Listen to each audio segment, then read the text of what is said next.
everybody. So recently we've gotten some messages from recent graduates that, came away from Rose-Hulman before we got our new Radio Shack set up, completely moved and, semi-functioning. So to kind of respond to that request, we're going to do a W9NAA Shack Tour video. The last time one of these was recorded was 11 years ago? No. Okay, sorry, I just checked because that seemed wrong, but yes, it was indeed 11 years ago. Tony KD8RTT recorded that video and posted it on YouTube. I'll leave the link in the description. So it's been a long time since the last one. For context, our room basically moved across the building. We have a new location, an entirely new antenna tower on the roof, which is a whole other story. And, it doesn't quite have the exact same charm as the old room with the kind of creepy submarine lighting and etc. But, we got some fun stuff going on here. So let's just go around the room and show what's going on. So first, the primary operating position. The new, quote-unquote new, primary rig is the ICOM IC7300. Everybody likes this. Super cool piece of technology, super good radio. Big ol' power supply. We do have a rotator on the tower upstairs, so that's pretty cool.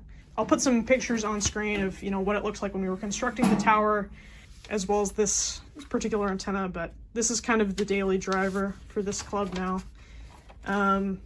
So far, so good. We've been super impressed with this. The performance has been crazy good, so really exciting. Speaking of the tower, I'd be extremely remiss not to explicitly mention and thank all the people that had a lot to do with why we have the tower, why we have this space, kind of why the club can still exist, kind of in the form that it does. Starting off, ARDC, we got an ARDC grant to start this space. Thanks to them, we were kind of able to articulate, what we wanted to accomplish with this, what we kind of wanted to bring, our student community with this. And without the support of the grant, literally, this would not be possible. So thank you to ARDC.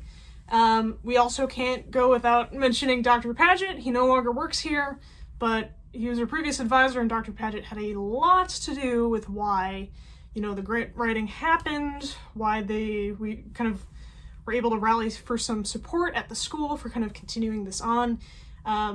Dr. Paget, you're probably watching, so thank you so much. We miss you. Also, we gotta mention the electrical and computer engineering department, who have been allies with us in this process and have seen the value in this. So thank you to the electrical and computer engineering department. Thank you to our current advisor, Dr. Craycraft. You're awesome. And of course, we can't kind of move on without talking about Jack. He's our parts room wizard. Unfortunately, passed away last summer, but Jack was always a very prominent advocate and supporter for amateur radio on this campus. Jack, I wish Jack could have been here to kind of operate with this stuff, but Jack, we miss you and thank you for all the support over the years. So yeah, there's a lot of people that kind of came together to make this happen, and so it's exciting to kind of see people using it, see people enjoying it. It's good.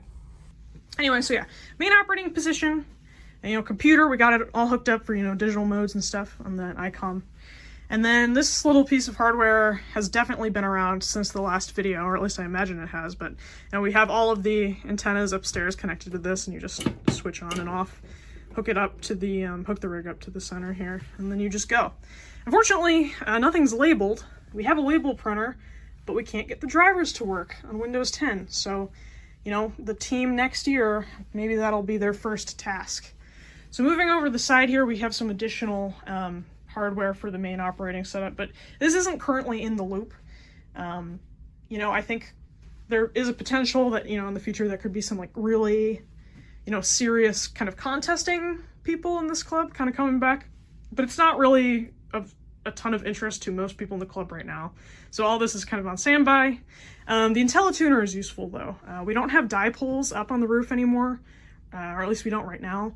But hopefully that can come back really soon, and then I think the IntelliTuner will be a really big asset to us again. But anyway, this legal limit amplifier we're not currently using, but it's there and it's available. And everything's wired together. You just have to put it back in the loop with the rest of the signal chain. So that's pretty cool. Now the old primary rig, this Kenwood, is still here. I don't know why it's being used as a stand for this monitor right now. Genuinely, I have no clue. The monitor used to be over here.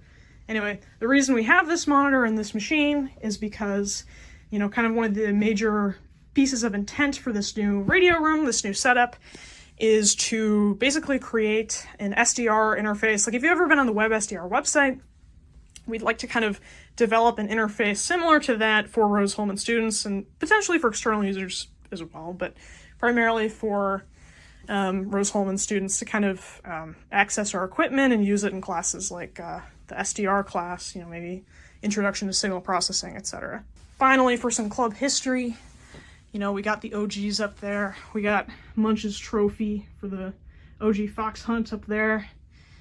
You know, we've kept everything in pretty good shape. I think as of the last, you know, 5 to 6 years, probably something that's gotten maybe more attention than in previous cohorts of the club has been VHF, UHF stuff. We've been doing a lot of satellite things this year. Fox hunts have always been really, really big. Anyway, so this equipment has seen a lot of use. And then finally, we did manage to take a piece of our old Radio Shack with us, and it's this door that was inside a cabinet in the old room, and you couldn't move the cabinet, it was fixed to the ground, but we managed to get the door out, and you know, it has kind of a log of students since 2017 approximately that have led the club here, and you know, we got some shout outs up there from some older members as well. 2016, sorry. So yeah, that's all for now. I kind of just rambled for a bit, but hopefully that kind of answered any lingering questions anybody might have had about this space and what Whiskey 9 November Alpha Alpha is up to. I'm sitting here thinking about it now, and this is probably my last hurrah with this space. This might be the last time I'm in here, actually, which is kind of sad. So yeah, I don't know. I guess I just wanted to say, you know, I don't think I could find the right words, but, you know, being enrolled at this school, like difficult would not be a sufficient word to kind of like put into perspective, you know, what kind of experience this has been. And I'm glad to be graduating, glad to be moving on to the next stage of my life. But I've grown a lot. I've met some people I will cherish for the rest of my life. I've met great faculty and staff that, you know, genuinely saw me as a person and cared about me, you know, as a person as well as, you know, a learner, as a student. And I got to be part of the Rose Tech Radio Club, which is one of the best things I've ever done. So yeah, I don't know.